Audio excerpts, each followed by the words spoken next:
Hello students, welcome back in Anju English Academy. आज हम पढ़ने वाले हैं क्लास 12th इंग्लिश की poem number 1 my mother at 66 composed by Kamala Das. Poem की एक्सप्लेनेशन शुरू करने से पहले हम देखेंगे इसका इंट्रोडक्शन एंड थीम ताकि पोएम हमें अच्छे से समझ आ सके। So let's start with the theme of the poem. My mother at 66 is a poem composed by Kamala Das who wrote under the pen name of Madhavi Kutty. तो ये पोएम लिखी है कमला दास ने, जो कि माधवी कुट्टी के नाम से भी जानी जाती थी। This poem is one of the best examples of bonding between a mother and a daughter। तो इस पोएम में ना हमें एक माँ और बेटी के रिश्ते के बारे में भी पता लगेगा और उन दोनों का रिलेशनशिप कैसा होता है। एक माँ को एक बेटी से ज़्यादा अच्छी तरह से कोई नहीं समझ सकता। तो इस पोएम में हमें माँ और बेटी के बीच की जो बॉन्डिंग है वो भी देखने को मिलेगी। The poem reflects the speaker's observations of her mother's physical and emotional changes as she ages. तो इस पोएम में हम देखेंगे कि जो पोएट है कमला दास, उनकी मदर जो है 66 ईयर्स की हो चुकी हैं, वो बूढ़ी हो चुकी हैं। तो इस बुढ़ापे की वजह से, इस एज फैक्टर की वजह से उनके अंदर जो फिजिकल और इमोशनल चेंजेस आते हैं ना, तो उसको माधवी कुट्टी ने ऑब्जर्व किया है इस पोएम में, और इस पोएम के थ्रू उन्होंने अपनी मदर की कंडीशन के बारे में हमें बताया है। So aging and strong bond between both of them, a mother and a daughter, is the theme of this poem। तो इस तरह से इस पोएम की जो थीम है वो एजिंग यानी कि जो बुढ़ापा है उसकी माँ का, और उस बुढ़ापे में माँ और बेटी का रिश्ता कितना ज़्यादा और मजबूत हो गया है, वो इस पोएम की थीम है। This poem also defines the fear of separation, the fear of author of losing her mother। तो इस एजिंग और स्ट्रॉन्ग बॉन्ड के साथ साथ fear of separation भी इस पोएम की थीम है। अब fear of separation क्या है? बिछड़ने का डर। वो भी इस पोएम में दो तरह का बताया गया है। देखिए, जब बच्चा छोटा होता है, अपनी माँ से 2 मिनट के लिए इधर उधर हो जाता है, उसकी माँ कुछ काम करने चली जाती है तो वो रोने लगता है। पर ये जो सेपरेशन है ये कुछ पल का, कुछ मिनटों का होता है। माँ जब वापस आती है तो बच्चा खुश हो जाता है। पर अब जब उसकी मदर जो है पोएट की 66 ईयर्स की हो चुकी है, बहुत बूढ़ी हो चुकी हैं, और वो मृत्यु के बहुत ज़्यादा नज़दीक हैं क्योंकि वो बहुत ज़्यादा वीक हैं। तो इस समय जो डर है ना वो सेपरेशन का, वो बहुत लंबा होने वाला है क्योंकि उसकी माँ मृत्यु के नज़दीक है, तो वो कभी भी अपनी माँ को खो सकती है। तो ये वाला जो डर है ना, ये इस पोएम की थीम है। तो यहाँ पर आप देखेंगे थीम जो है 3 पॉइंट्स के इर्द गिर्द घूमती है। Ageing, bonding between mother and daughter and fear of separation. ये 3 पॉइंट्स आप अच्छे से समझ लेंगे ना तो पोएम आपको अच्छे से क्लियर हो जाएगी। Now let's start the explanation of the poem. Driving from my parents' home to Cochin last Friday morning, I saw my mother beside me। तो यहाँ पर आपको बता देते हैं कि जो पोएट है वो अपनी मदर के घर पर आई हुई हैं और अब उन्हें अपने घर वापस जाना है। तो घर जाने के लिए वो निकलती है अपने घर से कोचीन एयरपोर्ट के लिए। ये बात है लास्ट फ्राइडे मॉर्निंग की। फ्राइडे मॉर्निंग को वो अपने घर से निकलती हैं कोचीन एयरपोर्ट के लिए।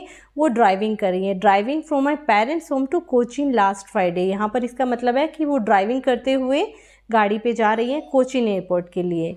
तो जब वो अपने माँ के घर से निकलती हैं कोचीन एयरपोर्ट के लिए ड्राइविंग करते हुए, तो उनकी मदर जो है उनके साथ जाती हैं और वो गाड़ी में उनके बिल्कुल साथ वाली सीट पर बैठी होती है। I saw my mother beside me. It means उनकी जो माँ है पोएट की, वो उनके बिल्कुल साथ वाली सीट पर बैठी हैं। Doze open mouthed her face ashen like that of corpse, and realized with pain that she was as old as she looked, but soon। तो यहाँ पर सेकेंड स्टैंजा में पोएट हमें बताती हैं कि उनकी मदर जो उनके बिल्कुल पास में बैठी थी, डोज का मतलब होता है वो ऊँग रही थी, उबासी ले रही थी। ओपन माउथ, और जब वो उबासी ले रही थी ना तो उनको नींद आ जाती है, झपकी लगती है और उनका मुंह जो है वो खुला का खुला रह जाता है। अक्सर हम जब ट्रैवलिंग करते हैं तो हमें अगर जब नींद आ जाती है तो हमारा मुंह कई बार खुला का खुला ही रह जाता है। तो सेम यही सिचुएशन है। Her face ashen like that of corpse. उस समय जब उनका मुंह खुला का खुला रह जाता है उबासी लेते हुए, ऊँगते हुए, तो उनका चेहरा कैसे दिखाई दे रहा था? Ashen like that of corpse. Ashen means pale and grey like ash, यानी कि राख की तरह एकदम पीला और सूखा पड़ गया था उनका चेहरा। बुढ़ापे की वजह से वो बहुत ज़्यादा बूढ़ी हो चुकी हैं, उनका जो चेहरा एकदम पीला पड़ चुका था। Asian like that of cops. Cops होती है डेड बॉडी, लाश को कहा जाता है। तो उनकी मदर जब वो ऊँग रही थी और उन्हें उबासी लेते हुए उनका मुंह खुला रह गया था, तो ऐसी दिखाई दे रही थी जैसे कि एक डेड बॉडी होती है, वो एक जीती जाती लाश सी नज़र आने लगी थी। बुढ़ापे की वजह से वो बहुत ज़्यादा वीक हो गई थी। शायद इसी वजह से पोएट जब उन्हें देखती है तो उन्हें ऐसे लगता है कि वो एक लाश की पड़ी है, एक लाश उनके पास बैठी है।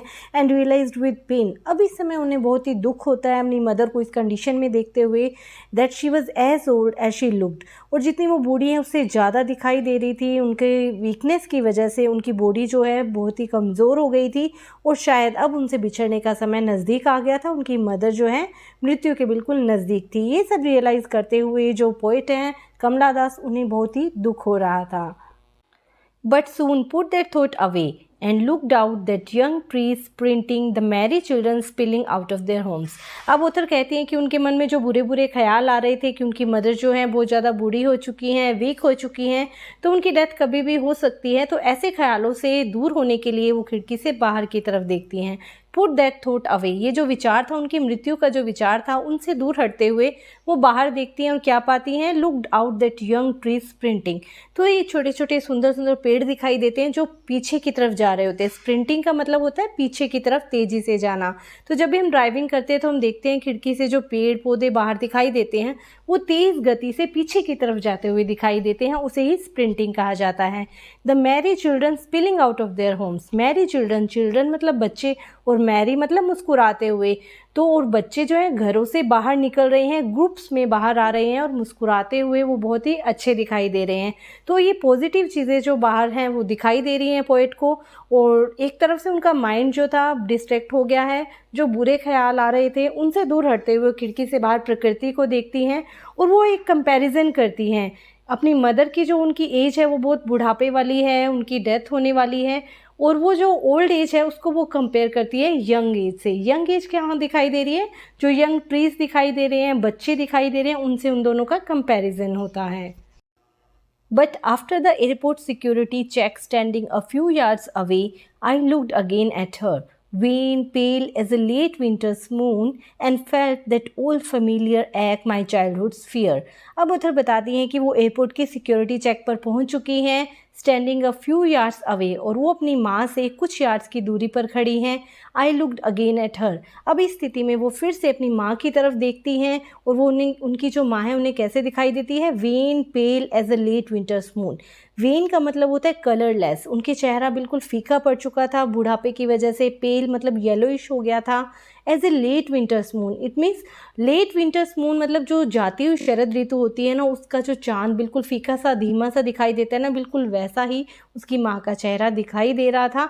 And felt that old familiar एक्ट, माई चाइल्डहुड्स फियर। अब इस स्थिति में आकर उनकी माँ जैसे उनको दिखाई दे रही है ना, तो उन्हें वही दर्द जो उन्होंने बचपन में महसूस किया था वो फिर से उन्हें महसूस हो रहा है।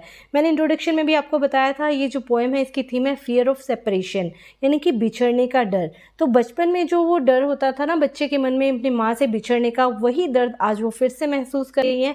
अंतर सिर्फ इतना है, बचपन का जो डर था वो कुछ पलों का था, कुछ मिनटों का हुआ करता था, पर अब उन्हें ऐसे लग रहा है कि नेक्स्ट टाइम जब वो अपनी मदर के पास आएंगी तो वो मदर से मिल पाएंगी या नहीं, उनकी माँ से उनका मिलना हो पाएगा या नहीं, क्योंकि उनकी माँ जो है बूढ़ी हो चुकी हैं, बहुत ज़्यादा वीक हो चुकी हैं और शायद वो अपने अंतिम समय तक पहुँच चुकी हैं। तो अब जो उनका सेपरेशन होगा वो लंबा होने वाला है, पता नहीं वो उनसे फिर से मिल पाएंगी या नहीं। ये वाला जो दर्द है सेपरेशन का, फेमिलियर एक्ट, वो उस समय महसूस करती हैं अपनी माँ से बिछड़ने का दर्द। बट ऑल आई सेड वो सी यू सून अम्मा, ऑल आई डिड वो smile and smile and smile. अब ऑथर के जाने का समय हो चुका है, पोइट कमला दास जो है जाने वाली हैं, उनकी फ़्लाइट का टाइम हो चुका है।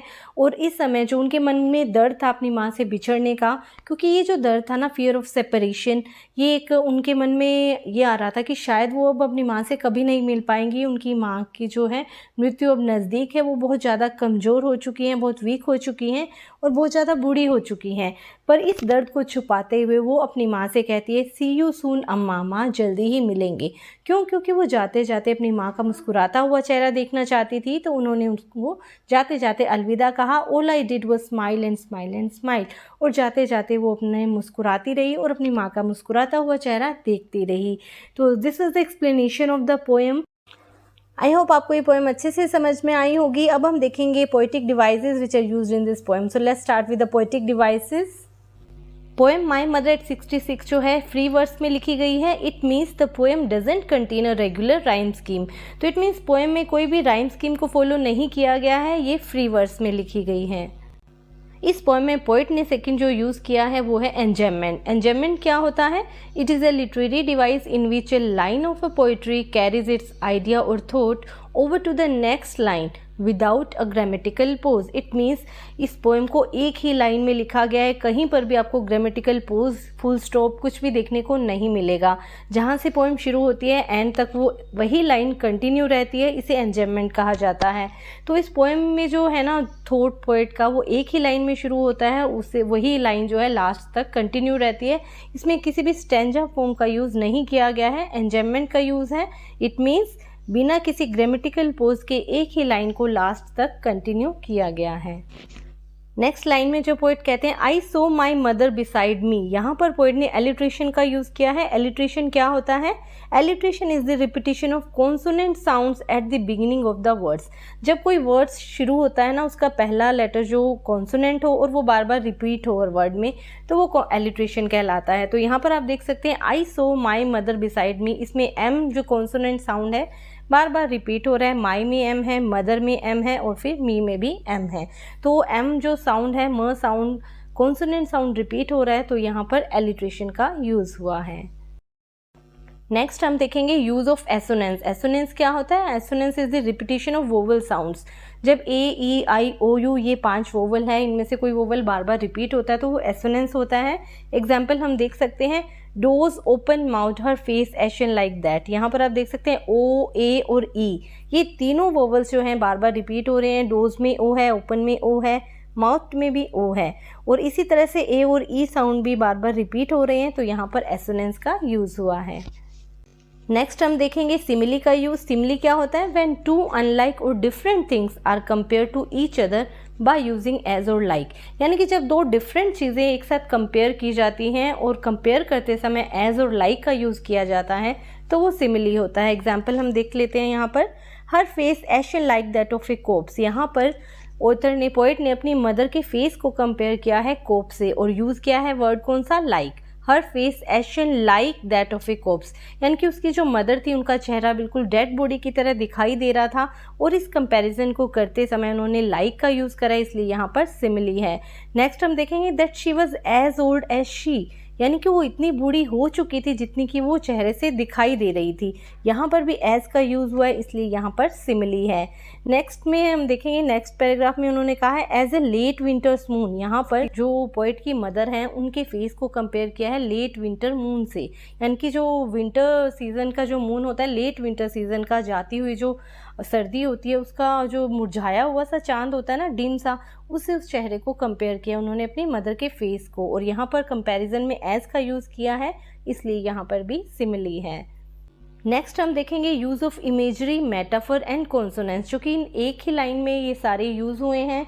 Poetic devices, trees printing the Mary children spilling out of their Holmes. यहाँ पर आप देख सकते हैं सबसे पहले तो एक इमेज क्रिएट हो रही है, ट्रीज प्रिंटिंग, पेड़ जो है पीछे की ओर जाते हुए दौड़ते हुए दिखाई दे रहे हैं। बच्चे जो है Mary children spilling out of their Holmes, अपने घर से बाहर निकलते हुए दिखाई दे रहे हैं, और वो ग्रुप्स में बाहर आ रहे हैं, झुंड में बाहर आ रहे हैं। तो ये लाइन जब हम रीड करते हैं ना, हमारे माइंड में एक इमेज से क्रिएट हो जाती है, उसी को इमेजरी कहा जाता है। तो इमेजरी के बाद हम देखेंगे मेटाफर का भी इसमें यूज़ हुआ है, वो कैसे? The Mary children spilling out of their Holmes. इसमें जो स्पिलिंग का वर्ड है ना, स्पिलिंग का मतलब होता है कोई लिक्विड चीज़, जैसे गिलास से पानी डुल जाता है, गिर जाता है, तो उसे हम स्पिलिंग कहते हैं। तो बच्चे जब अपने घर से निकल रहे तो ऐसे लग रहा था they were spilling out of their homes. तो यहाँ पर एज और लाइक का तो पोइट ने यूज़ नहीं किया है, तो ये डायरेक्ट कंपैरिजन है, इसलिए इसमें मेटाफर भी है।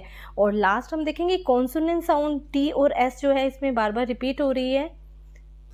यहाँ पर आप देख सकते हैं ट्रीज प्रिंटिंग, इसमें टी जो है ट्रीज में तो बिगनिंग में आया है और स्प्रिंटिंग में बीच में आया वर्ड के। इस तरह से जो टी साउंड है ये किसी में तो बिगनिंग में आ रही है, किसी वर्ड में बीच में आ रही है, तो ये कॉन्सोनेंस होता है। देखिए जो डिफरेंस है कॉन्सोनेंस और एलिट्रेशन का मैं आपको यहाँ पर बता देती हूँ। एलिट्रेशन में जो रिपीटिशन है वर्ड के बिगनिंग में होता है, और कॉन्सोनेंस में जो रिपीटिशन है वर्ड के बिगनिंग में और बीच में कहीं पर भी आ सकता है। किसी वर्ड के एंड में भी अगर वो वर्ड जो है कॉन्सोनेंट साउंड रिपीट हो रही है तो वो कॉन्सोनेंस कहलाता है। तो यहाँ पर टी और एस जो है कॉन्सोनेंस हैं। नेक्स्ट हम देखेंगे यूज़ ऑफ रिपीटिशन।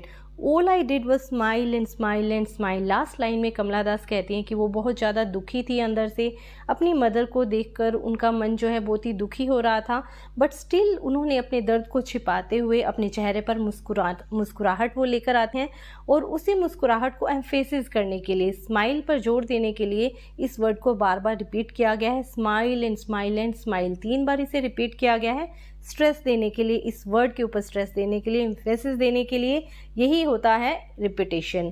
तो रिपीटेशन तब किया जाता है जब हम उस वर्ड के ऊपर, किसी पर्टिकुलर वर्ड के ऊपर एम्फेसिस देना चाहते हैं, तो यहाँ पर यूज ऑफ रिपीटेशन है। सो आई होप बच्चों आपको ये पोएम की एक्सप्लेनेशन और पोएटिक डिवाइसेस अच्छे से समझ में आ गए होंगे। अगर आपको कोई डाउट है तो आप कमेंट सेक्शन में जाकर पूछ सकते हैं, और अगर आपको ये वीडियो अच्छा लगा then please like, share and subscribe to my YouTube channel Anju English academy.